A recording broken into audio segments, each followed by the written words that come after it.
on summer holiday as per UK's academic calendar, and I am back in Malaysia. I had 3 months at hand, which I completely just disposed of it. I did not use my time wisely whatsoever. I am just catching up on sleep, not in the most healthy way, because I'm waking up at 12 p.m. But that doesn't matter, It's a luxury that I won't be able to get when I'm going back. So now I'm back, spending a lot of time with my family and my friends, catching up. I have been rummaging through the footage that I have, and I found out that I have some pretty good footage that I have not released yet. So welcome to my Clean My Room with me, as well as a very haphazard room tour with me. My sisters, they came on vacation to the UK for 10 days and they basically stayed in my place. So my room was in an utter and complete mess. So I decided, let's just start cleaning, and I start cleaning first from my bed because I think that's the place that I crawled out from. So I would like to address the bed situation before I address the rest of the room. I know it doesn't really make sense, but we're just gonna roll with it. My bed sheets, I got it from the UK. I didn't have enough space to bring a bed sheet from Malaysia all the way to the UK. Also because I was really confused about UK sizing. What is a double? Is that queen or a king size bed? I had no idea. In order to make things easier and more convenient, I just purchased the bed sheets there. I give my pillow a little fluff and brush off the dust and the hair that might be stuck there, and I put it back. And if you're wondering, I brought the avocado and my pink chow chow there. That's my baozhen, and I can't live without it. I cannot live without that thing. Take my chow chow away from me and suddenly I become a WWE wrestler. Other times where I have time, I like to smooth out the wrinkles and tucking in the sides, smoothing it out. You know, I don't like to see wrinkles on my bed. I want it a very hotel vibe, but it doesn't happen all the time. I sprayed my duvet with Febreze instead to get it smell nice and kill that bacteria. Stretch it out until wash day, and I put my pink throw that is really cozy and soft, put it at the end of the bed, and the bed is done. Because my tiny little room could not accommodate much space as seen on the bed, my sisters basically brought with them a mattress. So one of us would sleep on the mattress and two of us sleep on the bed. And the mattress was a lifesaver, it was a godsend. I know the color scheme is a bit off and it's not as aesthetically pleasing as one would like, but hey, you gotta do what you gotta do. And sometimes the most aesthetic things is the most usable things. I took my broom and I was ready to sweep up the whole place like Cinderella because the dust was piling everywhere, the hairs, you know, 3 girls living in a tiny room, you drop a lot of hair. There's a lot of hair that accumulates, so we had to address all the hair that was lying around on my floor. Here is a nice little montage of me sweeping the floor. I do find some joy in sweeping the floor. I mean, it's not my favorite task to do.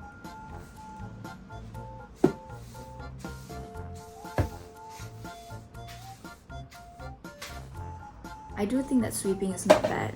I rate it a 6 out of 10. Mopping is an 8 though. Mopping is...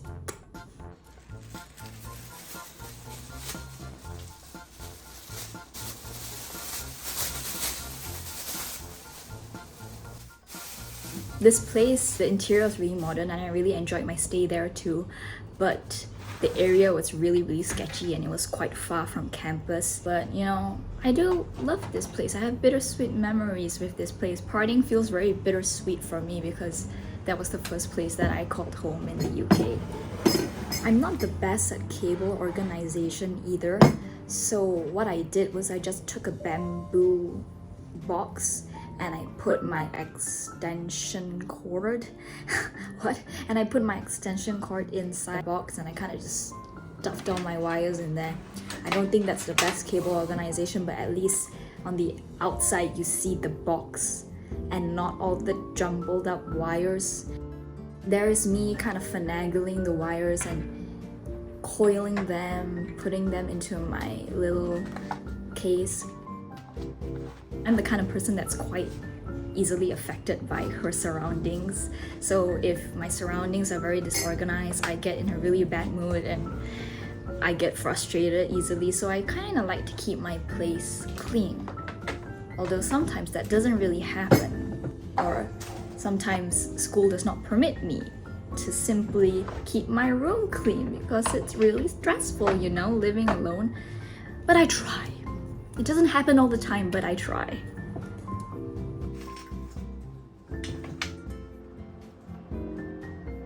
One of the major downsides as to having a study table and your meal table the same table is that it gets dirty very easily as compared to if you have two separate tables for two separate users. When you're using the table for literally everything, studying, for watching your videos, it tends to get really dirty very easily, so you do have to make sure to wipe your table down because not only will dust accumulate, but 那种酱料的痕迹也是会在那边，如果你没有好好抹的话。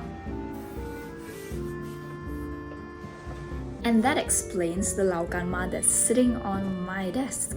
Because no, it is not for aesthetic purposes, but it is for eating purposes.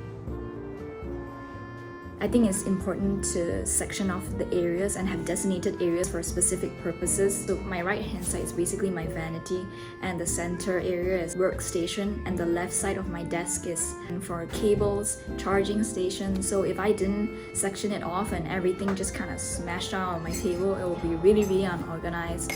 And I kind of like having a designated space for my vanity and for work because it makes me concentrate, I guess.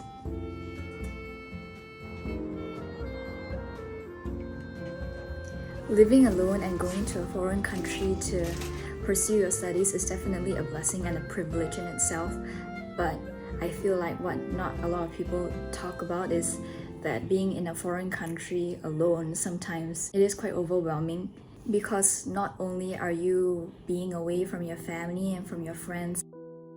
Something that I did underestimate was indeed the transitioning. I could only anticipate, like my life in Malaysia and my life in the UK. I forgot the transitioning that needs to happen. You tend to try to solve the issues and problems that you face on your own, which is definitely good. It's definitely part of adulting, and I was prepared for it. And I did anticipate definitely that I would be adulting and learning new stuff as I go, but I think the initial transition, I didn't expect it to be so saturated with lots of heavy adulting stuff. That's why in the beginning, people get really homesick over there.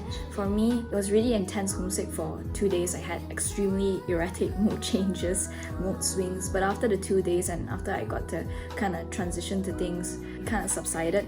And I absolutely love London life personally. I know some people think that the hustle and bustle of London is too much for them to handle and they will much prefer to be in an outskirt area to study, but for me, I absolutely love London. While I do admit it does get overwhelming at times, I think the hustle and bustle of London was always something that I looked forward to, and it was always something that I liked. Just being more independent in general and having lots of responsibilities, you do get a sense of isolation because being in such a big city, people don't really talk about it. I mean, you're in London, what more could you want? And I think that especially living alone, it's easier to slide into a slump and not get out of it because you don't have your parents nagging at you. Living alone, you can do whatever you want at your own pace. I do enjoy living alone too. There's a lot of freedom. There's a lot of things that I can plan out for myself properly that I want to. The air in the UK is very dry. I remember when I first stepped foot in my dorm, the first thing I said was, where is the fan? Where is the AC?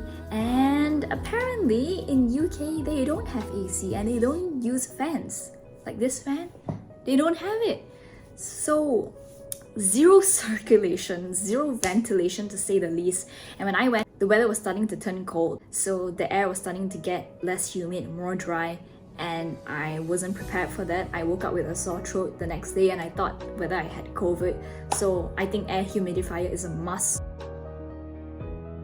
In this bottom shelving area, I just have my hair supplies, hair dryer, hair straightener, and some things that I need to grab really quick.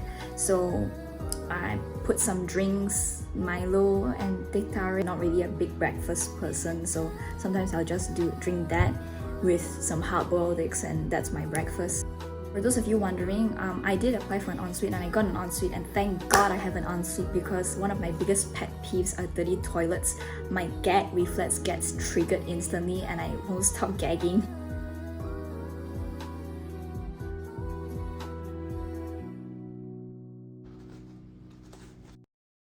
Also do some of my dishes in the sink. My bowls and stuff, I'll just do it in the sink. My pots and pans, I'll do it outside.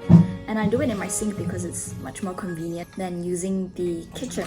I've seen this hack where you use dental tablets to clean your water bottle. I think it does work pretty well. It gets rid of the odor. I'm popping a few of those into my water bottles. And I also boiled a homemade vinegar solution to clean the mold situation. I basically use 1 part vinegar and 2 parts water. I put some dish soap and I kind of give a little scrub-a-dub-dub. Next up on the list are my makeup brushes. My makeup brushes needed a very long overdue clean. So I'm cleaning my makeup brushes, giving it a little swirl on my hand to get rid of the dirt and the gunk that's on the brush.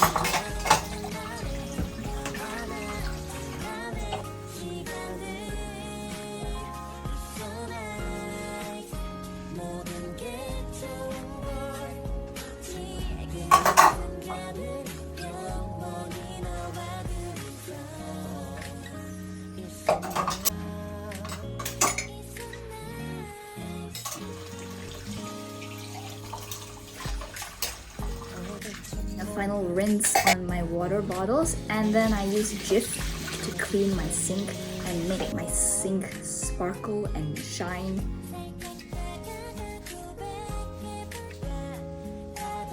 I don't do such a deep clean every single day, but during the times where I can make time for it, I still do, because I think that, you know, giving your room a deep clean in a while or once every week is definitely still better than not deep cleaning the room at all. I got this Coco Chanel perfume that I'm going to display on my little wooden bamboo display here, and that is my room done. It's clean, it's put on a good scent, and you're able to relax and unwind straight away. I know that not all of the time we have the motivation to clean, and that's fine. Hope you enjoyed this video with my little commentary added in it, and I'll see you in the next video.